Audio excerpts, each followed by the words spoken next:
Chennai metro பற்றி அக்கா சொன்னாங்க, நான் அதை வரவேற்கிறேன். ரொம்ப சரியாக ஒரு வார்த்தையை சொன்னாங்க, ஸ்டேட் செக்டார் ப்ராஜெக்டாக இருந்துச்சு அப்படின்ட்டு. அதுக்கு யாரை தெரியுமாக்கா குற்றம் சாட்டணும்? உங்கள் பக்கத்திலே உட்காந்துருக்காங்கல்ல அதிமுக, அவங்கள குற்றம் சாட்டணும்.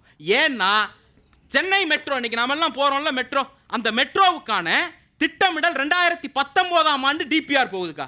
2019 டிபிஆரில் அவங்க என்ன சொல்கிறாங்க, ஒன்றிய அரசாங்கம் நீங்கள் ஸ்டேட் செக்டார் ப்ராஜெக்டாகவே நடத்திக்கிங்க, 60,000 கோடியை மாநில அரசு மூலமாகவே நீங்கள் நடத்திக்கிங்க, நாங்கள் பணம் கொடுக்க முடியாது. எப்போ சொன்னீங்க?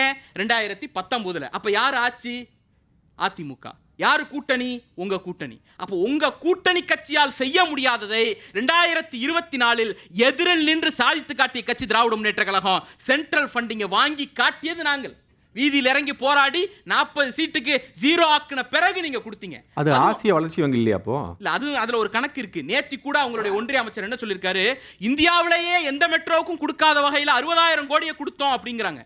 அது பெரிய கதைக்கா. என்ன கதைன்னா, அந்த பட்ஜெட்டை ஸ்பிளிட் அப் பார்க்கணும்.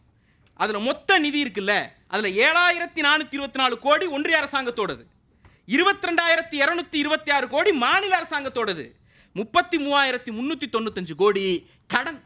அந்த கடனை அடைக்க வேண்டிய பொறுப்பு சிஎம்ஆர்எலுக்கு. இன்னைக்கு நாம போறோமே அந்த சிஎம்ஆர்எலுக்கு. சிஎம்ஆர்எல் அடைக்கலன்னா நீங்க அடைப்பீங்களா? ஒன்றிய அரசு அடைக்குமா? அடைக்காது. சிஎம்ஆர்எல் அடைக்கலன்னா மாநில அரசு அடைக்கணும். அப்ப யோசிச்சு பார்த்தோம்னா, ஒரு 7,000 கோடி ரூபாயை கொடுத்துட்டு நாங்க 63,000 கோடி கொடுத்துட்டோம் அப்படின்னு விளம்பரப்படுத்தி கொள்ளக்கூடியவர்களாகத்தான் பாஜக இருக்கிறார்கள். அதுதான் இன்னைக்கு கோயம்புத்தூர் மெட்ரோக்கும் மதுரை மெட்ரோக்கும் இங்கேயாவது 7,000 கோடி கொடுத்தாங்க, அந்த ஒன்றும் கிடையாது அப்படிங்கிறாங்க. ஒண்ணுமே கிடையாது அப்படின்னு சொல்றதுக்கு என்ன? அக்கா திருப்பி சொல்றாங்க, நாங்க திருப்பி தான் அனுப்பியிருக்கோம், கேன்சல் பண்ணல அப்படிங்கிறாங்க. ரிட்டர்ன் பண்ணதுக்கு ஒரு விளக்கம் இருக்குக்கா. அப்போ நான் இந்த ஃபைலை உங்களுக்கு நான் திருப்பி அனுப்பிடுறேன், ஆனால் இதில் ஒரு 10 வார்த்தை தப்பா இருக்குன்னா திருத்தி கொடுங்க அப்படின்னு சொல்லி திருப்பி அனுப்புனேன்னா அதுக்கு பேர் ரிட்டர்ன். அதை நான் திருப்பி அனுப்புறேன், இந்த ப்ராஜெக்ட் நம்ம திருப்பி எடுக்கிறோம் அப்படின்னு அர்த்தம்.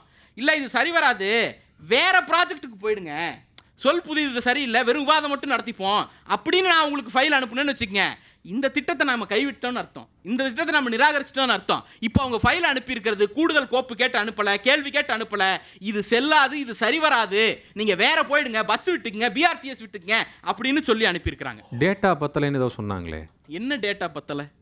35 கிலோமீட்டர் வேகத்தில் போகும் அப்படிங்கிறாங்க. ஆக்ரா மெட்ரோ எத்தனை கிலோமீட்டர் வேகத்தில் போகுது? நீங்கள் கொடுத்த கணக்குப்படி 35. பூனே இதுக்கு தானேல கொடுத்தீங்களா அதே 35. வாரணா இது உத்தரப்பிரதேசில் கான்பூர் மெட்ரோ கொடுத்தீங்களா அதே 35. அந்த மெட்ரோக்கெல்லாம் 5 மாசத்துல அனுமதி கொடுக்குறாங்க. சென்னை மெட்ரோ ஃபேஸ் 2க்கு 5 வருஷம் 8 மாசம் ஆச்சு அனுமதி கொடுக்க.